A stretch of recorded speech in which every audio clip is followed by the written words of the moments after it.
I'm Philip Ward, Editor-in-Chief of ArtMiniEurope.com. I'm here at the European Congress of Radiology in Vienna, and I have with me Dr. Erik Ranschaert, who is a Belgian radiologist who works in the Netherlands. And Erik's special area of interest is mobile radiology and teleradiology in particular. And Erik is in a session this afternoon speaking about iPad use and about tablet use. And Erik, I wonder if we could start by explaining to people, the uninitiated, who don't use tablets in their daily practice, what they're missing, why they should use tablets, what benefits are there?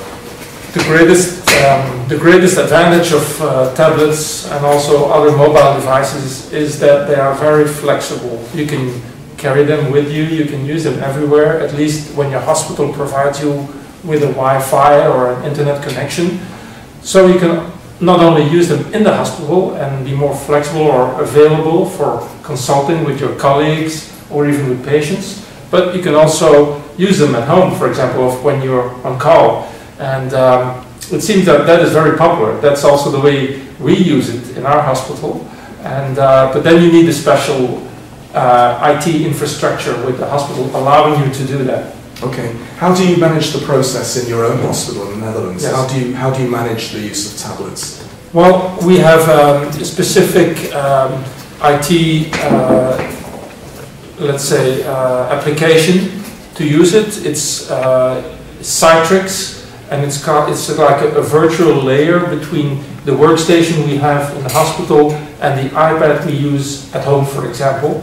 And so when I can log into the system, into this virtual platform, and then I look on my iPad and I see my workstation as it is in the hospital.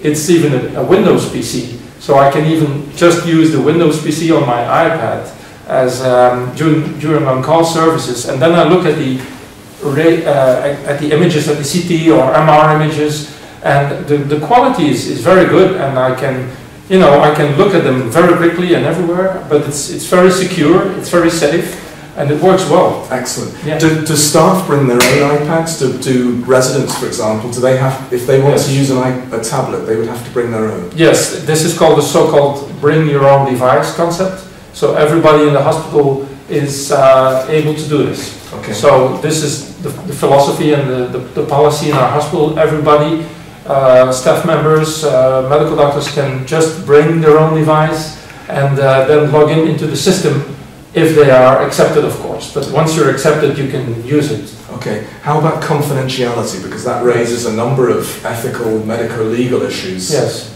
This is, especially when you use the bring your own device concept, the hospital IT infrastructure needs to be adapted.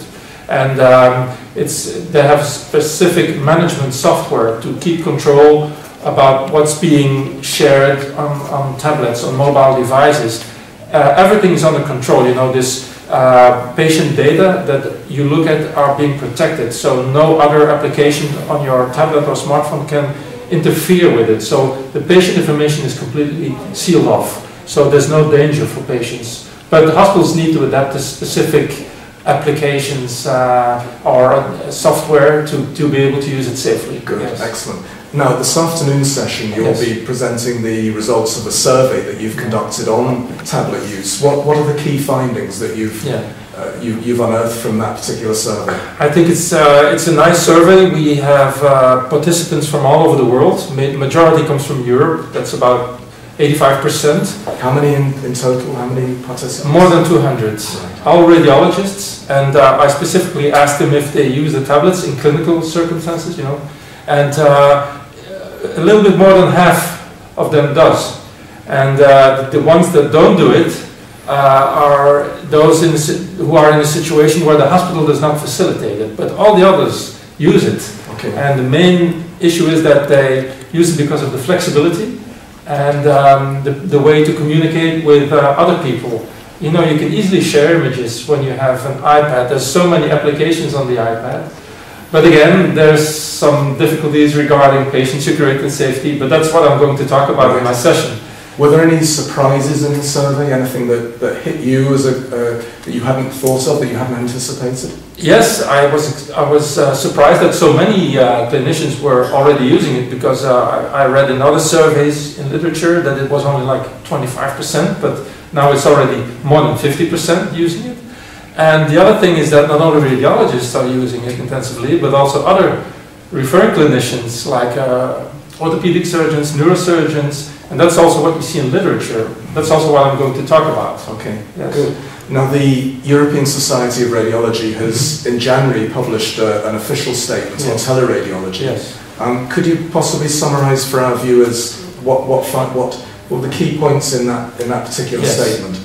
Well, yes, it's an official statement from the ECR about teleradiology, and one of the key issues is that patients should be informed about usage of teleradiology, and teleradiology should not be regarded as a different entity. It should be integrated with radiology itself, so that the services that are being delivered using teleradiology should be similar to what's being delivered locally. It should not be less, at least. It should be same or better. So patient care, essentially, it should be improved, and that's the main thing. Excellent. Now, are you, I'm always interested, are you a Macintosh man, or are you a Samsung, or what particular device do you use yourself? I'm a Macintosh, I must admit, but it seems, and also from my survey, that I'm not really abnormal. No, maybe radiologists can afford the prices that Apple charges. Maybe that's possible. Good. Erik, good luck at this afternoon's session. I hope it goes well, and enjoy the Congress very much. Okay, thanks very much.